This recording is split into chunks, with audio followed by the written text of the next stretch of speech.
I'm with Dr Nuha Khoury from Dar Al Kalima. Now, Nuha, what is Dar Al Kalima? Good morning. Good afternoon. Dar Al Kalima actually is Dar Al Kalima University College for Arts and Culture, and it is a university college that was first accredited in 2006 by the Palestinian Ministry of Higher Education, re-accredited in 2013 as a university college granting bachelor's degrees. And the focus and the mandate of the university college is visual and performing arts and cultural heritage and design. These are the fields that we are working in. We have currently 6 bachelor's degrees, 8 diplomas, which is an associate degree, and 2 special diplomas, a 1-year diploma. Annually, we have around 250 students, and the plan by 2020 is to reach 500 students, and that is the limit. We are an art school. We are not planning to be, among the thousands of students here because we are an art school. And this is how we see ourselves, and we see ourselves being very unique because there are other universities who have departments in art, but our mandate is only visual and performing arts as well as culture. Culture is what we do, basically. What sort of arts work do you do? We teach film production, that's a BA, interior design, another BA, graphic design, a BA, contemporary art, a BA, and then we have a program, performing arts. Performing arts, students come in and they can get a BA in theater or a BA in music, and the number 6 or 7 is cultural and sustainable tourism. And this is, we have it, but we will open it next year because, again, we believe tourism, of course, tourism is something that Palestine is known for, and it is a sector very important for the economy. But we want also to focus actually not only on religious tourism, which is 95% of our tourism, but we also want to open culture as a source and to draw tourists to come and visit Palestine for its cultural heritage and ecotourism, whatever you name it, to make tourism sustainable. Is there a lot of Palestinian art and culture? Is there a lot of Palestinian art and culture? It depends how you look at it. Now, a Westerner would say, no, everything is modern, everything is new. Now, film is a new phenomenon in the world. Yeah?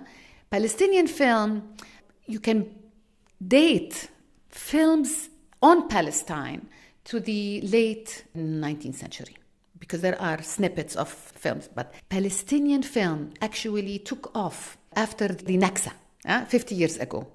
Although Palestinians, and truly so, the brothers Lama, who came from South America to Egypt and established the Egyptian cinema in 1935, they are originally from Bethlehem. So Palestine, whether you want, depending how you want to look at it, we can say Palestine has been involved in cinema from the beginning of its establishment in the Arab world, if through the Lama brothers, the family is here, Al-A'ma. So we can say that, or we can say Palestine, after the Israeli occupation in 1967, actually we see that film, especially documentary film. And documentary film, and this is what we started doing here in the college at the beginning in 2006, documentary film for Palestine, actually the largest number of documentary films are being produced by Palestinians in Palestine, around the world, by Palestinians. We have stories. And the stories that Palestinians tell and the stories about Palestine are still very interesting for people around the world to see. In the college, we have maintained the tradition of documentary, but we also now are going to film production in general. And we also now have, we are training students to do fiction, because we believe that this industry, in particular, whether it's documentary or fiction, is an important, relevant industry economically, to change misconception about Palestine, to communicate with the world. Also, there are lots of talented young people, And this is an opportunity to, instead of majority of them going into business, studying business or English or math, and if they are talented to do films, and this is an opportunity, an educational opportunity, why not teach them film, for example?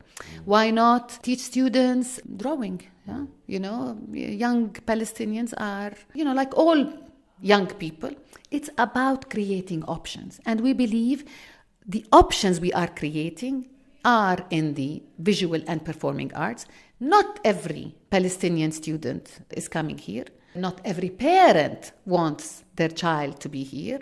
Palestinians like their kids to be doctors and engineers and lawyers like the rest of the world. I'm sure that's what parents want. They don't want them to be dancers or working in a theater or filmmakers, because they do not understand what this kind of education does to a young person. We believe that this is economically a good source of income because it's very new. We believe that it encourages self-reliance because they're not going to work for the government. It encourages creativity, and this is very important today for Palestine and Palestinians. It encourages thinking outside of the box, and this is much needed. And from our experience, our students, I believe, are the best qualified to face the rest of the world because their eyes get opened. We open their eyes to things that they see it from television, from film, theater, reading about things that no other Palestinian young kid would be able to see, and this is an opportunity for life. Why is media important? Why is media important? It's always important to tell your story. Specifically for Palestine, the story has been told by others, and they shape the story to fit their agendas. It is not all right anymore. In the time of Facebook, in the time of CNN, in the time of Al Jazeera, that others tell our story. We are capable of letting the world understand what Palestine is all about. We have a story to tell, not necessarily to the rest of the world, also to ourselves. The mission of the film program is not to open the eyes of the world. If the world wants to open its eyes, it can find a way to open its eyes. But our mission is actually to open the eyes of our community, our society, that the issues that our students are dealing with are not only issues of occupation, because occupation is a general condition for all Palestinians living in the West Bank and Gaza. Our students also deal with issues such as divorce. Some of them deal with issues of people not gaining access to education, not getting access to workers' rights, health rights, etc. Something that we also need to know about in order to improve our conditions in general. And in today's world, how can you live without information? We must be producers of information rather than just consumers. And we are doing our role of being producers of content rather than just taking in what others are producing. So, very important. Has the college grown over the last 11 years? Yes, of course. The college started in 2006. Actually, we had the location in Dar Al-Nadwa in the middle of the old town. We had administrative office, my office, teacher's office next to me. The registrar was in a small, actually it was a kitchen, and it was there. The students, we had two programs. One of them was film, and film students were in the streets. We didn't have, we had two booths for editing, and we had one small workshop for glass and ceramic, less than 500 meters squared. Now we are on top of a hill. We have 5 buildings. Each building is over 2,000 square meters. And extending from a huge library, this is the last thing that we just opened, a real library, an auditorium, place for, we have theaters, we have all the things that a school for the arts should have, very high standards. It's a beautiful space. And also programmatically. We started with 2 programs diploma, and we were diploma granting. We were a community college. Now we are a university college where we grant also now bachelor's degrees. We started with 22 students and 12 faculty members. Now we are around 250 students, around 50 faculty members. We have 3 departments, and each department has its programs. We used to have 1 coordinator of programs. We now have 6, and next semester they will become 8. We have attracted people from outside, Palestinians, who have done their PhDs in Canada, for example, and they are returning to be part of the faculty full-time. So we are actually participating in the bringing people back to Palestine. And also we have managed to put our stamp, let's put it this way, on the artistic scene in Palestine, and I would dare say on the world. Our students with their films have participated in many film festivals. We have received, some of our students got awards. The last big one was from the Amnesty International in France, one of our students. Our students are getting also painters, for example. We have managed to bring to Palestine 2 important art events. One of them happens every March, is for the Ismail Shammout event competition. And this competition is for young painters, young artists from everywhere, from Palestine and the rest of the world. And that the winner actually gets monetary gift, but also what is very important is that the family of Ismail Shammout, who is the father of Palestinian art, actually he's the one who sensitized the world to the issue of the refugees and to the Palestinian issue through painting. And he is the father of contemporary art. So he died in 2006 in Amman, but actually he is back to Palestine annually through his spirit, through mentoring all of these young artists. His son comes every year. His wife, who is a very famous artist as well, she has been here, and so we brought Ismail Shammout back. We also, here at this college, there has been a discovery of, always there, but it has been an uplifting of a status of woman by the name of Karima Aboud, who died actually in 1940. And she was the first Lebanese Palestinian photographer. And actually she left photographs. An Israeli collector now has the largest number, but also we found within people's collections so we have for young photographers, we have a competition under the name of Karima Aboud. Mind you, a woman, she had 4 studios. She was moving in her car, and that is, we're talking about between in the 30s and until 1940. Nobody knows this about Palestine. Yeah? So we are trying to show ourselves that there was something. There was a Palestine before 1948, as, you know, through culture, through painting, through cinema, through whatever medium you can think of, because in the end, if the land has been appropriated, not for long, it will. Now it's a question of, you know, we don't go into that, when and how, and but the main thing is identity, and identity is in culture. And identity is something that is a living thing, and it has to be vibrant, it has to be living. And through the arts, through connecting young people to their own heritage, through their own artists, to understand that this is not new. You know, there were people writing theater and acting in Germany in 1931, yeah, Palestinian from Haifa. So if they are carrying a camera, how many women in the West were photographers in the 30s? It would be interesting to find out. Huh? But to understand that Palestine is not and was never a desert. It is not a place for people without a land, with a land for no people.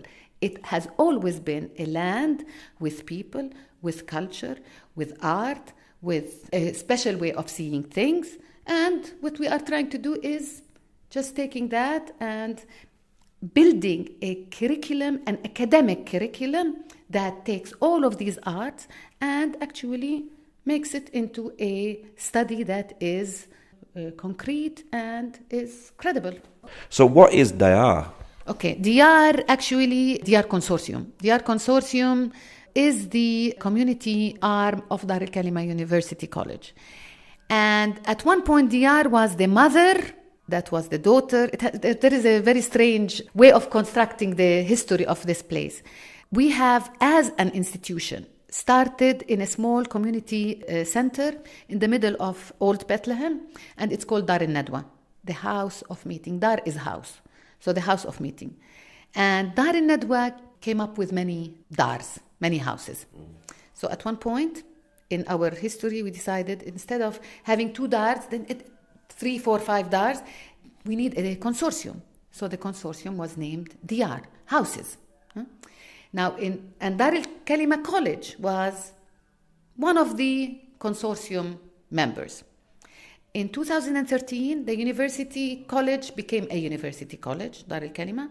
So it became actually the mother, and Diyar, not the daughter, it became the arm for the community. There we do the events, cultural events, everything that has to do with the community and not with formal education. And also there is the continuous education happens through Diyar. So, but also we have programs through Diyar that are not only national, and we're talking about national programs, not only local programs, that extend from the north to the south. But we also have programs that are regional with Diyar. For example, there's a program called State and Religion. And in that program, State and Religion, it reaches all the Arab countries. And there is, groups of young academic Christian academics that the program works with, and they are coming from Lebanon, Jordan, Syria at one point, Palestine, Iraq, you name it. So it's a program that is ongoing and has been ongoing for years actually. So Diyar is on the regional level, and also we have international activities where we hold annually art exhibitions that we sponsor in the United States. And we are trying also to take them to other countries as well. Now you do children and women's work as well. Tell us a bit about that. Yeah, actually this is part of Diyar's work. There's the Children's Academy, and the Children's Academy is an academy for young kids, teaching them dancing, teaching them theater. And also a major activity is for young girls, because there is a adult women football team. Yeah, so within the academy there is the young girls football team. So we also have that for the young girls. There are also programs called one of them is called Ajyal. It's for the elderly, and this is again through Diyar, and it is for the women and men who are over the age of. Definition of elderly here is, sadly, is 60, I think, although I think it should be 70, 80. But it is for the elderly generation who have nothing, actually, who are forgotten. Yeah. So there are programs that are being done on a weekly basis for them. Trips, health issues are discussed, you name it. There is another program called Azwaj, and this is for couples, for young couples. And this is also through Diyar. There is the civic engagement program that is done through, this is done for university graduates from all over Palestine. Yeah? Our students take part in it, but they are not the main target. The main target is university graduates from Jenin, Nablus, Hebron, etc. So these are the things that Diyar does. And it's very important, because what it does is it keeps everything that we do here, because what we do here somehow is reflected in the programs that are being done by Diyar, and it reaches to places that we as a university cannot reach. So actually they are the ones who are spreading the message of Dar Al Kalima. Now, you're a Christian-based organization. Do you have good religious harmony? Of course. We are under the umbrella of the Lutheran Church in Jordan and Palestine. Evangelical Lutheran Church, ELCJHL. Our students and our faculty are not Lutheran by any means. It's not only for Lutherans, it's for all denominations, and it's for also Muslim students. We never accept students based on their denomination. Students get in because of their talent or potential talent. Because as you know, kids here don't have art education in school, but we interview them, and if there is a potential talent, they are accepted because of that. But never it has been because of their religious background, and they are treated equally in everything, in scholarships, in work studies, within the classroom, and we believe that this is the model where, because this institution believes in the concept of citizenship. And citizenship, which we hope that this becomes the model for Palestine, is you get your rights and responsibilities, not because you belong to a certain faith, but because you are a citizen of the place that you are living in. And this is a miniature of what Palestine should look like. So harmony, yes, no tolerance, zero tolerance for anyone who wants to come and create, factionalism, political, religious, or based on gender. It is not acceptable.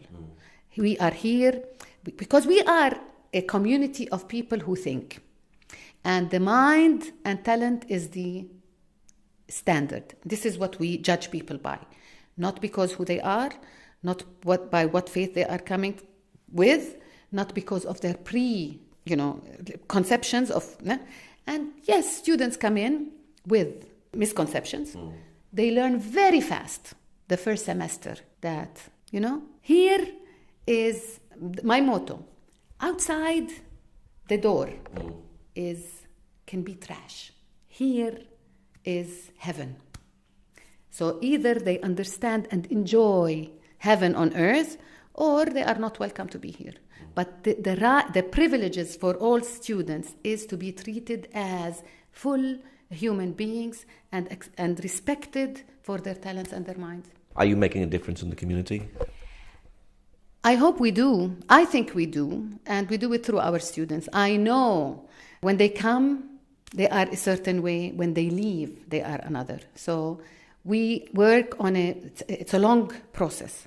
We work with personalities, with minds, with, and in topics we believe that are very important for the community. We have had several success stories, but the success story for me is every graduate.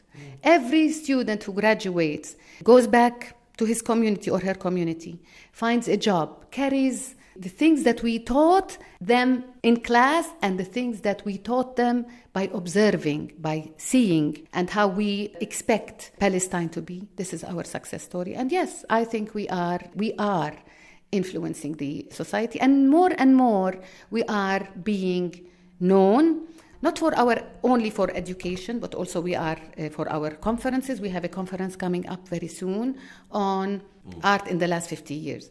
So we are reaching people from different places, and yes, I think we are reaching a large community, and hopefully our influence is a positive one, because what we do is always with the intention of providing positive society members. Enough with negativism. We don't accept that negativity comes into the picture, because we believe that we can, irrespective of the circumstance, which we believe is only a temporary circumstance. But we need to build souls so that they withstand the temporary period. So after liberation, and I mean that, after liberation, we don't have dead souls. We have people who are living souls that can accept and enjoy the life after.